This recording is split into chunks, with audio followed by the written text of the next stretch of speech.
Hello everyone. Okay then, so this is a short video on Parliament and legislating. First of all, I apologise for the really poor image. This new college laptop's got a really rubbish camera for some reason. But anyhow, so what we're going to have a look at is how effective is Parliament when it comes to legislating. And obviously there's arguments for and against this, and your booklet, there's a nice table based on this as well. First thing is, if you get a question in the exam about Parliament, they need to discuss the Lords and the Commons. So both chambers need to be mentioned in that type of essay. This can also be quite a useful area to look at if you get a broader question about is Parliament effective at fulfilling its functions. You can get at least one paragraph in there about legislating, or something about the House of Lords being better than the House of Commons, or something like that. Then this is well worth looking at. So in terms of effectiveness, first of all, there's two ways to look at this. You could argue that a parliament which passes lots and lots of laws is really effective. However, if those laws aren't being properly scrutinised and changes being made, then it's just going to spew out a load of bad laws, isn't it? So again, when looking at the word effective, just be clear about what you mean. Number of laws versus how well scrutinised those laws are. So, when looking at this, there's a few areas which we can have a look at.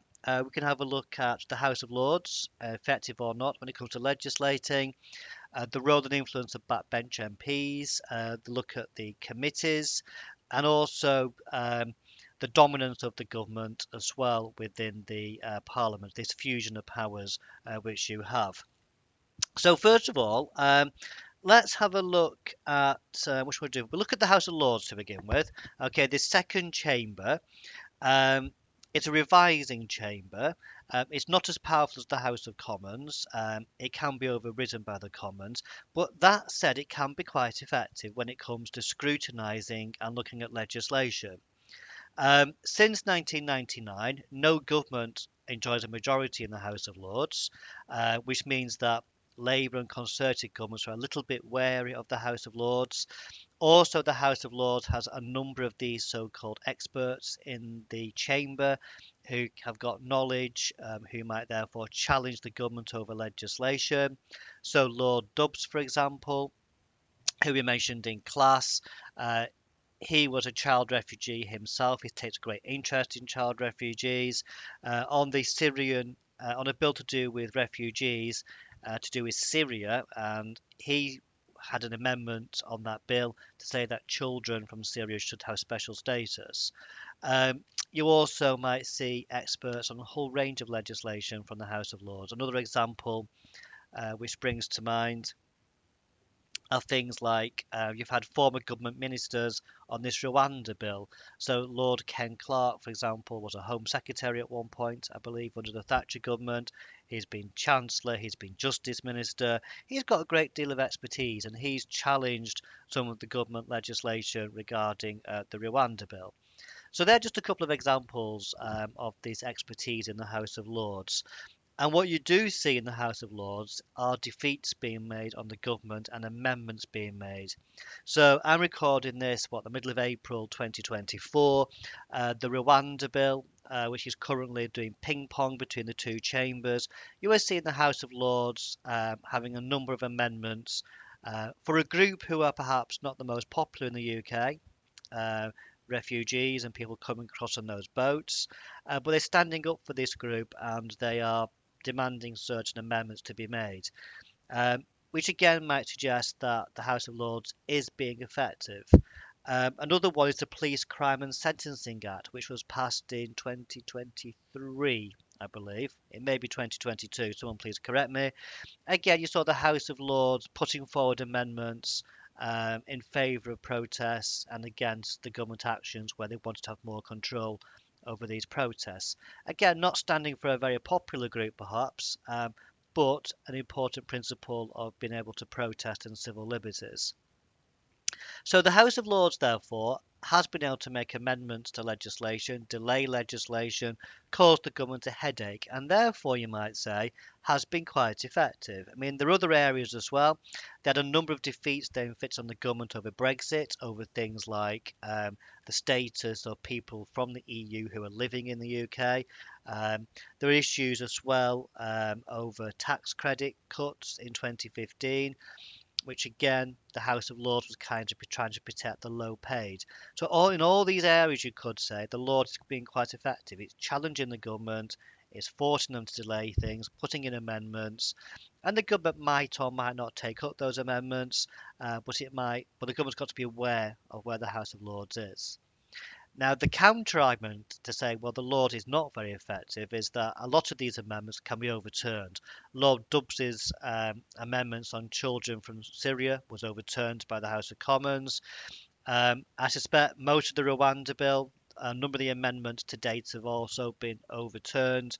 I suspect today or tomorrow, from the recording of this, that the House of Commons will get its own way and the House of Lords won't. Though I may be wrong, we'll soon find out. And lots of other issues as well. Some of those Brexit amendments as well. Many of those were overturned by the House of Commons. So this all suggests the House of Lords might make changes. It might, cause delays for the government. But in reality, does it really succeed? Because the House of Commons, because it's elected, is the more dominant of the two chambers, and they can, largely anyway, ignore what the House of Lords says. Added on to that is that some of the conventions that you have, so things like the Salisbury Convention, which says that if a policy is in a manifesto, then the House of Lords can't really touch it. Because in theory, it's been voted on directly by the people, even though most people haven't read the manifesto. So again, that can be a way to limit the House of Lords. An incoming government might put lots of details into their manifesto. Although they tend not to very often because that can also work against them in a general election by the opposing party. So House of Lords effectiveness is limited by the fact it's just a revising chamber. It's not as important as the House of Commons.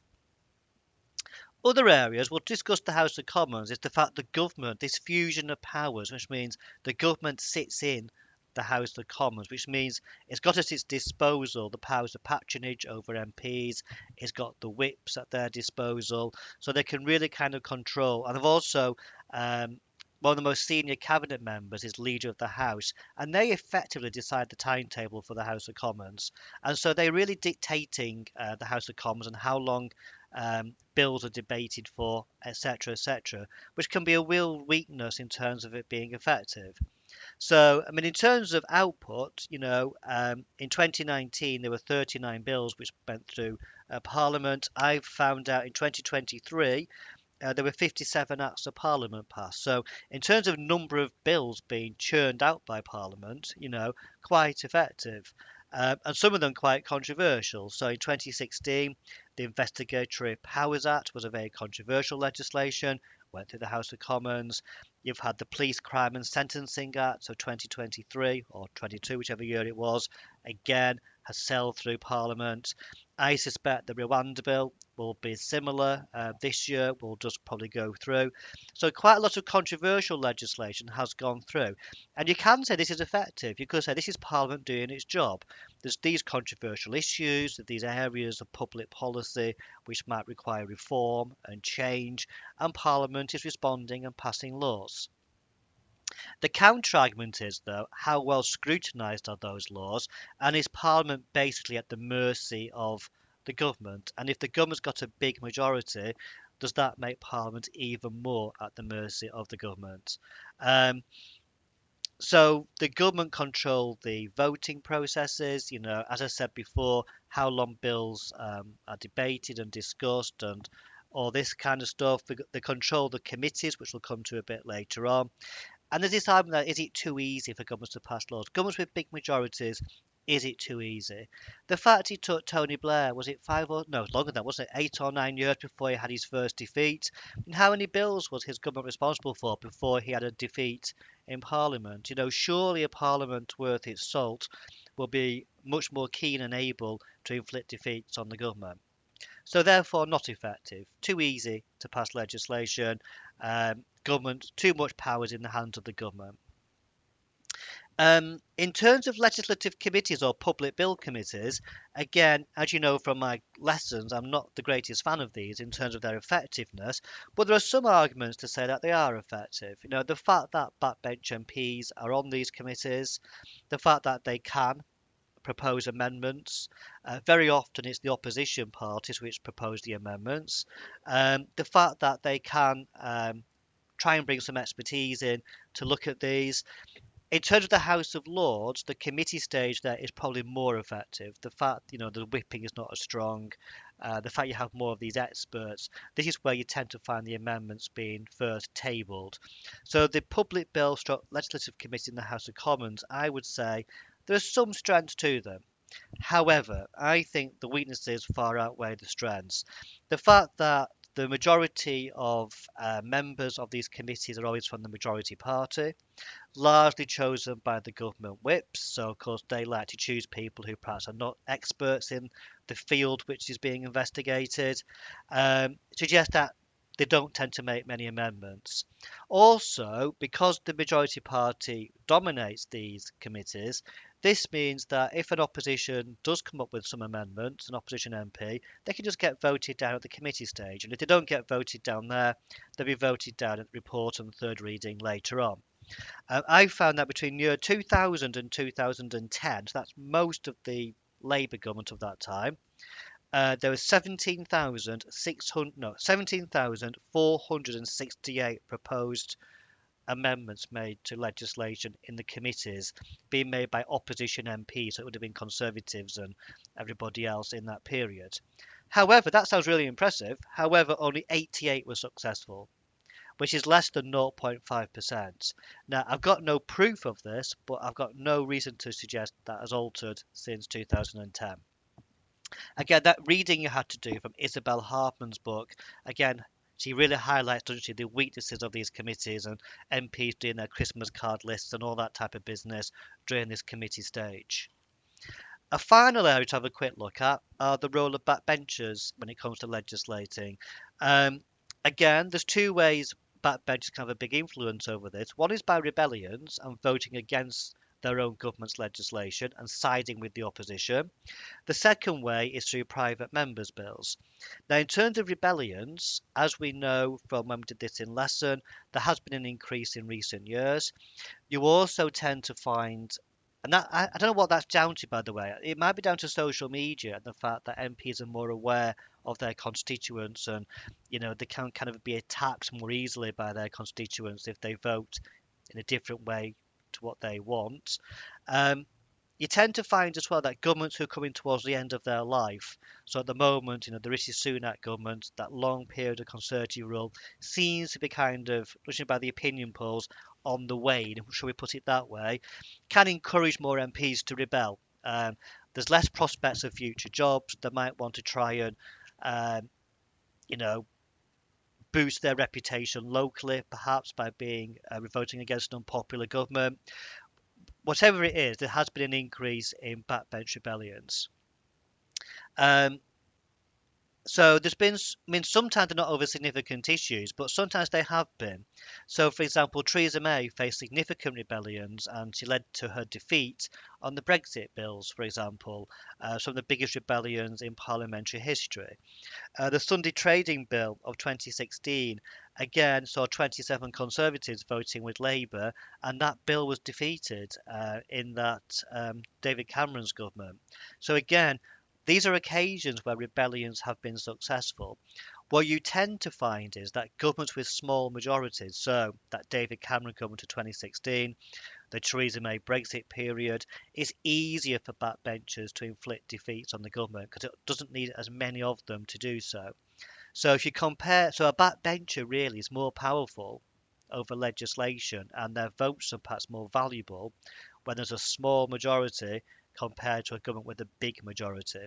So I would say, like Labour MPs under the Blair government probably were not that significant in terms of worrying Tony Blair about would they support his legislation, and therefore does he need to make compromises with some of his MPs. Whereas for Theresa May or David Cameron, with that very small majority, because it only required a couple of MPs to vote against them, they had to kind of compromise more with backbenchers and find out beforehand, what they were happy or unhappy about. So they had more power in that time. So it's a moving feast, but backbenchers have that role. They also, of course, have this role of their own private members' bills. And again, there has been some significant private members' bills. Abortion Act we mentioned before in class. There's the Murder Act as well, which basically got rid of the death penalty. This is from the 1960s, so they're quite dated. Um, and they tend to only really be successful if the government tacitly supports them anyway, which goes on to not effective. So backbench MPs in terms of scrutinising legislation are far less effective when there's a big majority. So like I was discussing earlier, so Labour MPs under the Blair government, were they really effective when you've got a majority of 180? You need an awful lot of Labour MPs to vote against stuff. That said, the Blair government did face some significant rebellions over Iraq, for example, and so they did have to take more account of backbench Labour MPs in that time. Private members' bills as well, really, they're up against it. So in class, we saw that example from the video with that Lib Dem MP, didn't we, Andrew George? And he tried to do that bill which went against coalition government policy.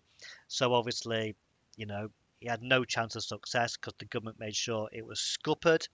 There's been lots of other ones as well. So things like female genital mutilation and a ban on upskirting. These are private members' bills which were defeated in Parliament.